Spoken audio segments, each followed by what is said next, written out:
Senator from Alabama. Thank you, Madam President. 20 years ago, September 11, 2001, Americans watched in horror as two planes struck the World Trade Center in New York City. We watched as another plane slammed into the Pentagon, and yet another bound for this very city crashed in Pennsylvania. That day was the worst attack on American soil in our history. America's death toll surpassed Pearl Harbor in December 1941. That day, children came home from school without their parents. Calls from family members went unreturned. Lives were changed forever. Yet, instead of tearing us apart,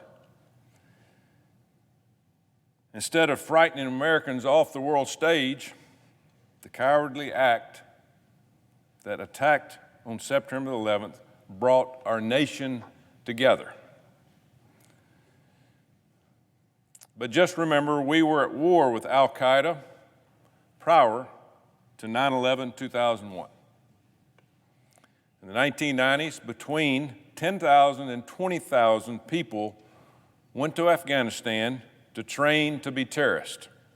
Insurgencies sprang to life in Algeria, Indonesia, Philippines, Somalia, and Yemen. The World Trade Center was bombed the first time in 1993 by Ramez Yousef, who spent time in a terrorist camp in Afghanistan.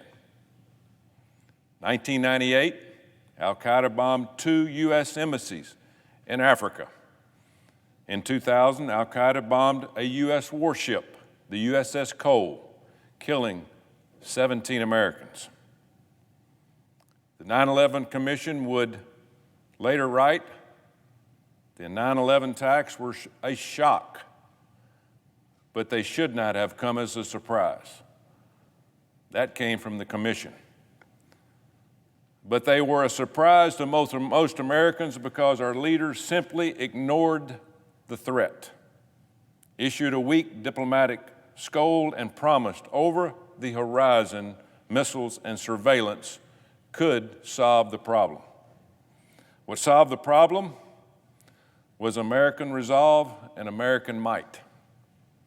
That fighting spirit began on the bright blue morning of September 11th, when a 32-year-old software salesman named Todd Beamer boarded a United Airlines Flight 93. Todd knew his plane was likely bound for another mishap or catastrophe after hearing it on the telephone just after takeoff. He knew that this plane was either headed for the Capitol or the White House. He knew what happened to the other flights because of conversations. But instead of being fearful, Todd Beamer rallied his other passengers. The former college athlete stayed calm and prayed the Lord's Prayer. Then he and his fellow passengers unleashed hell on the hijackers of their plane. The moment Todd Beamer said, "Let's roll," is the moment America began to fight back against radical Islamic terrorism. That's when the war started. The whole country took up Todd's battle cry of "Let's roll." Over the next 20 years, 800,000 Americans rolled into Afghanistan. 800,000. Of them, 2,461 were killed in action, including the 13 brave men and women we just lost a few weeks ago. 20,961 soldiers were wounded. Their sacrifices were great, but so were their accomplishments. With 48 partner nations, America smashed the Taliban and sent Al-Qaeda running for their caves in Pakistan. We killed Osama bin Laden and crushed terrorism networks around the world.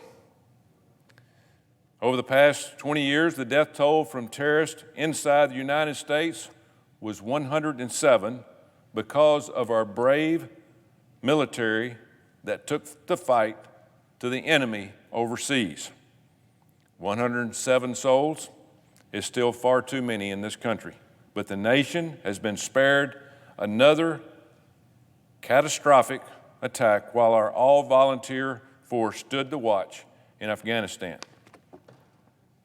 But here on the 20th anniversary of 9/11, what should be a resounding victory and success of American values and resolve is instead a defeat.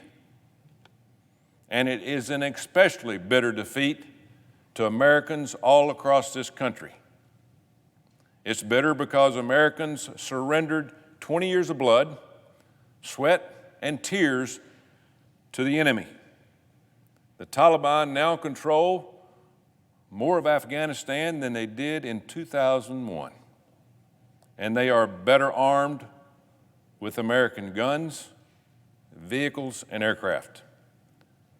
It's bitter because it was entirely preventable. It's bitter because those who work in national security know in their hearts that the president is wrong when he says the war is over. Mr. President, the war is not over. The war is over when your enemy accepts defeat. Our enemy, the Taliban, are not defeated. They are emboldened. President Biden has handed them the greatest victory of their pitiful, pitiful history, a victory greater than they could have ever dreamed. Using this victory as propaganda against the United States will be recruiting gold for the Taliban.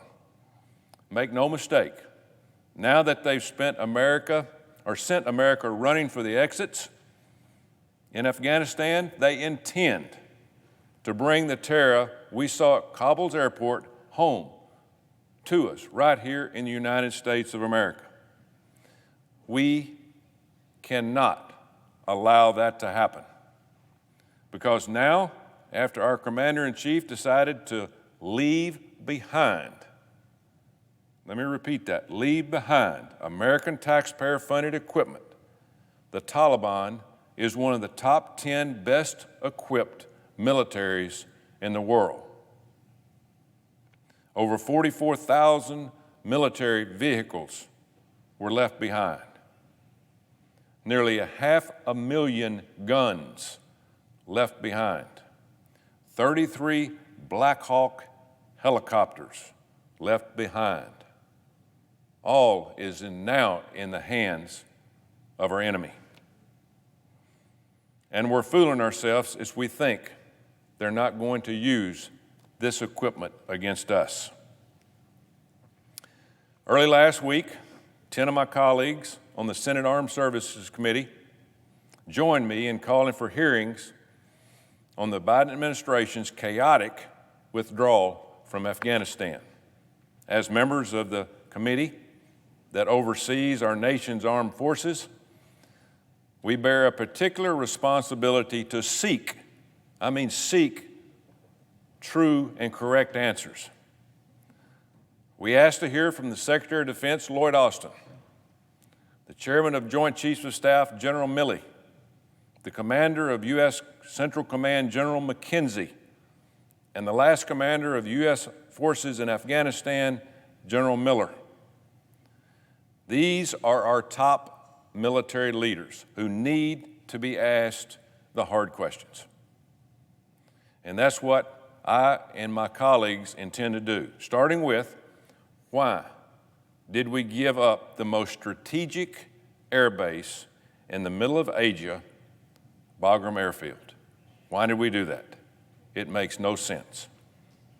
We owe it to our nation, those who served, their families, and our allies to preserve the records of how our time in Afghanistan ended. For every people we and members of the Armed Services Committee represent here in Congress, this is the biggest issue facing our military since Vietnam.